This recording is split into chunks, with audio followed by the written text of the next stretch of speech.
The earliest they have is 2,000 years separate from Moses. It's something called the Dead Sea Scrolls. They found it without vowels.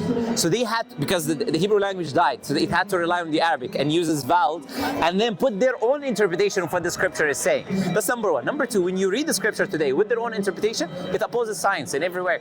For example, it talks about how the vegetation is created before the sun and some similar things like this. They're all contradictory. Just open Genesis, read the first 2 pages and you will know what I'm talking about.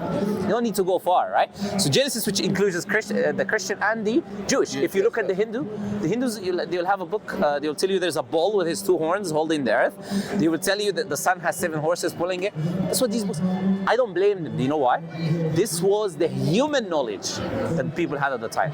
So the book reflects what people had. But the Quran is not human knowledge.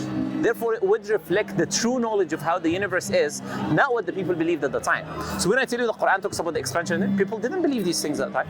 The Quran talks about the earth in its shape. People believed this flat that time. The Quran talks about the embryo. If you go to Galen and Aristotle, they believe that the baby is created from menstrual blood, or that the baby was a small, minute baby and then gets bigger. So the Prophet could not have taken this information from any human, because humans believed incorrect things. And I'm talking about the highest people on that time. The only source he could have gotten this information is the Creator. Not only that, the Prophet has made multiple prophecies about the future that we're living in today. The Prophet named the countries that will become Muslim. He talked about Jordan, he talks about Egypt, he talks about Iraq, he talks about Yemen, he talks about Syria, Constantinople, which is Turkey, India, Pakistan, by name. He said Islam will enter these. And by the way, Arabs were a very small nation. There was 2 big empires, the Roman and Persian Empire. The Prophet said you will overcome the Roman and Persian Empire. And he said when Caesar, the leader of the Roman Empire, dies in this region, he'll be the last one. And when Persian king dies in this region, he'll be the last one in that region.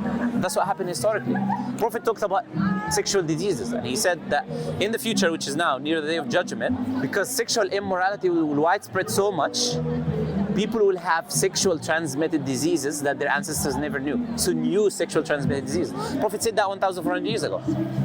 Prophet talked about interest in usury and how it will be so widespread that even Muslims, which is prohibited for them to do, they will not be able to avoid it. Every bank now deals with it.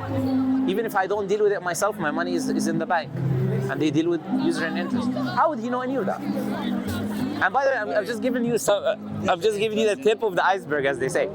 So when I tell you there is evidence, like when I'm saying I'm a Muslim and I follow this faith, it's not about blind faith.